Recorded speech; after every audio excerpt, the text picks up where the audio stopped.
guys, this is me Suraj and welcome to my new vlog. This vlog is going to be after a long time, and here I am at BIT campus Patna for J exam, and here with me Mr. Piyush is there, and it's gonna be a hectic day as well as a memorable day for him. And for me, I will took as my experience for upcoming years. And so finally I reached BIT campus, and here you can look, there is so many greeneries here, and it's a beautiful campus.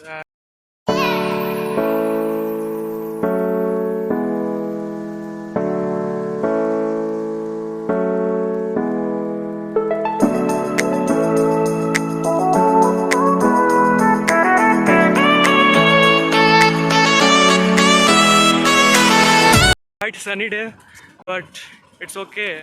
We have to sacrifice for something that you want to get.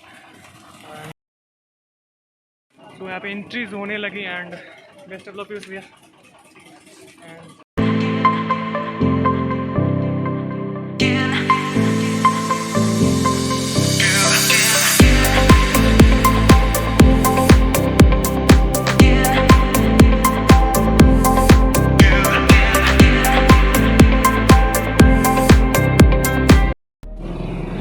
It's been 3 o'clock and might probably his exam has been started.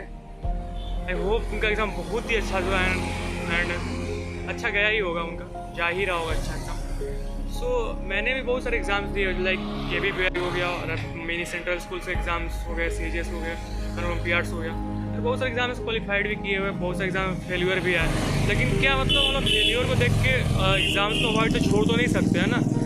Exams देंगे तभी तो पता चलेगा कि क्या difficulties level होती है, क्या हमारी तैयारी हो रही है. सर लोग कभी भी एग्ज़ाम्स देने और कभी भी कॉम्पिटिटिव मतलब माहौल में रहने से हम लोग नहीं छोड़ना चाहिए. हम लोग ऑलवेज कॉम्पिटिटिव रहना ही चाहिए. जेई की बात ही कुछ अलग है. जेई का एग्ज़ाम देने से यार हम लोग को क्या मतलब लाइफ में कितनी भी अगर डिफ़िकल्टीज आ जाए, कितनी भी डिफ़िकल्ट एग्ज़ाम्स आ जाए, तो हम लोग उसको टैकल कर सकते हैं. एंड यार जेई एग्ज़ाम मेहनत करना, सबसे बड़ी बात मेहनत करना सिखाती है. एंड लाइफ में एक बार अगर मेहनत करना सीख जाए तो लाइफ की कोई भी एग्ज़ाम्स हो यार, जेई भले ही निकले या नहीं निकले, लेकिन लाइफ में अगर आगे कोई भी अगर एग्ज़ाम्स हो, कोई भी डिफ़िकल्टीज है, तो हम लोग उसको टैकल कर सकते हैं. क्योंकि एक बार हम लोग मेहनत और स्मार्ट वर्क करना सीख जाए तो it's been easy to crack any type of exam, any type of difficulties in life. So हमें कभी मेहनत और स्मार्ट वर्क से भागना नहीं चाहिए, बल्कि जितना दूर हम लोग भागेंगे वो उतना ही मतलब हम लोग के लिए टफेस्ट बनते जाएगा. सबसे बड़ी बात यह है कि मतलब हम लोग फॉर गारंटेड ले लेते हैं कि यार हमसे नहीं होगा, जेई नहीं निकलेगा, ठीक है नहीं निकले, उसके बाद भी तो बहुत सारे एग्ज़ाम्स है ना.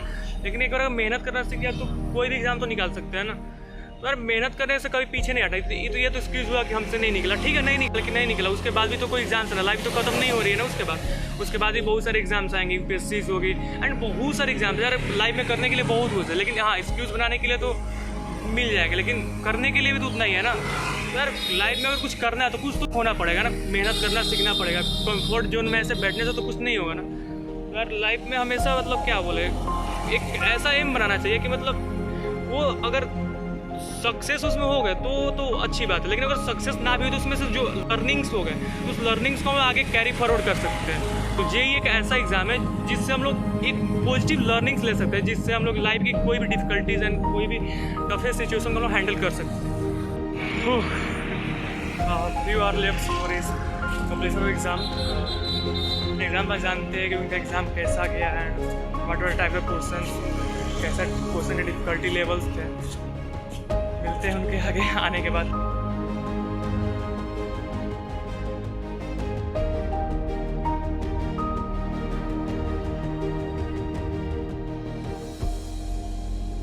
सो फाइनली इनका एग्ज़ाम ख़त्म हो चुका है, एंड होपफुली मैंने जैसे बोला था उनका अच्छा एग्ज़ाम गया ही है. एंड उनसे ही जानते हैं, पूछते हैं कैसा एग्ज़ाम गया. तो मैं पहले तो मैं बता देता हूँ मेरे एग्ज़ाम कैसे. तो एग्ज़ाम बहुत अच्छा गया. और अगर बात करें, सबसे पहले मैं केमिस्ट्री का बात करना चाहता हूँ. तो केमिस्ट्री के क्वेश्चंस बहुत इजी थे.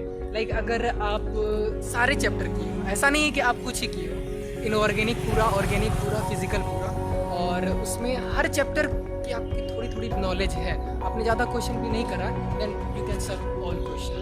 एंड मैं खुद ऐसा देखा कि नहीं, अगर मैं थोड़ा सा और मेहनत करता ना, 25 में 25 सही कर सकता. लेकिन मुझे ऐसा लगा कि 22 क्वेश्चन में बना सकता हूँ, ऐसा मैंने किया.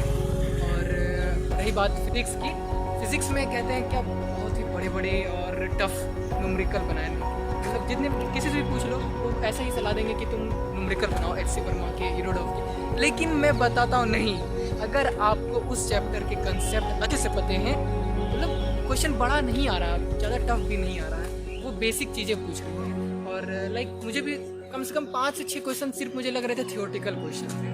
तो ऐसा नहीं है कि न्यूमेरिकल बहुत बड़े बड़े आते हैं, वो बस एक लॉजिकल आते हैं। अगर आपको हल्का सा कंसेप्ट पता है आप उसे डायरेक्टली बना सकते हैं। तो और ओवरऑल कहा जाए मैथमेटिक्स का, तो मैथमेटिक्स टफ तो रहती है, ठीक है, लेकिन उसमें 10 क्वेश्चन ऐसे भी रहते हैं, 10 क्वेश्चन ऐसे रहते हैं कि जिसमें आप इजीली बना सकते हो, लेकिन 10 क्वेश्चन के लिए थोड़े आपके मतलब दिमाग की ज़रूरत होती है, और वो आप प्रैक्टिस जितना करते हो उससे आपको पता चलता है। तो ओवरऑल मैं अपने जूनियर को यही बताना चाहता हूँ कि आप जितना भी पढ़ाई करो, लाइक थोड़ा भी पढ़ो, लेकिन उसे अच्छे से कंसेप्चुअली पढ़ो और अच्छे से समझ के, वो आपके लिए बेटर रहेगा। और जितना पढ़ रहे हो उसी को स्ट्रॉन्ग करने की कोशिश करो, ये नहीं कि ज़्यादा से ज़्यादा पढ़ रहे हैं लेकिन लोग भी सोच लेते हैं कि यार अगर जेई नहीं हुआ तो मतलब लाइफ बर्बाद हो गया। तो उन मतलब हम लोग के लिए आप क्या कहना चाहेंगे, मतलब अगर जेई अगर नहीं हुआ, मतलब क्योंकि सबका तो हो नहीं सकता, फैक्ट है, तो व्हाट आर द ऑप्शंस, मतलब क्या डिफरेंस हो जाते हैं, उसके अलावा क्या है?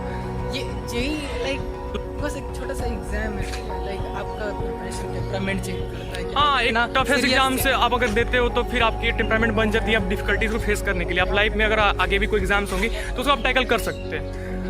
तो बस यही था कि आप लोग बस जो थियरीज पे ध्यान दें, और थियरीज कंप्लीट होते हैं ऑब्वियसली न्यूमेरिकल तो होगा ही, लेकिन हम क्या अगर डायरेक्टली न्यूमेरिकल पे ही पढ़ जाते हैं बिना थ्योरी जाने हुए। जैसे कि सीबीएसई बोर्ड्स का जो करिकुलम होता है वो हमेशा थियरी बेस पे ही होता है, तो वैसा ही हम ध्यान दें कि उसको थियरी बेस कोई थोड़ा हाई लेवल पढ़े, न्यूमेरिकल अरिथमेटिक होने लगे। और जेई में भी तो इस साल का पेपर मतलब क्या था कि मतलब आपको सारे कंसेप्ट आने चाहिए, एंड डीपली नहीं है वो मैटर नहीं कर, लेकिन सारे कंसेप्ट आना चाहिए। हाँ, एक और पूछना था, क्या एनसीईआरटी क्वेश्चंस थे क्या? हाँ, NCERT full NCERT based, like अगर एनसीईआरटी जो बंदा पढ़ता है तो एनसीईआरटी रिमेंबर क्या, एनसीईआरटी स्टूडेंट्स के लिए बाइबल है, जैसे एससी बार में फिजिक्स के लिए बाइबल बोलते हैं, पूरा स्टूडेंट्स के लिए एनसीईआरटी इज बाइबल। तो एनसीईआरटी को क्लियर करना बहुत जरूरी है, एंड एनसीईआरटी आप लोग पूरा मतलब क्या बोले, जैसे चाटना होता है ना, उसे चाट सकते हैं उसको। From today guys, and hope so आपने व्लॉग एंजॉय किया होगा, एंड सारी एक्सपीरियंसेस को हमने कवर किया, एंड होप सो आपके लिए यूज़फुल भी, अगर आपके लिए वीडियो यूज़फुल लगता है तो please do like share and subscribe. And अगर आपके कोई सजेशंस हो एंड क्वेश्चंस हो, you can feel free to comment and comment box, and will meet you soon. And if you really want to join me on Instagram, you can follow me on Instagram, here is an ID, and we'll meet you soon. Bye bye.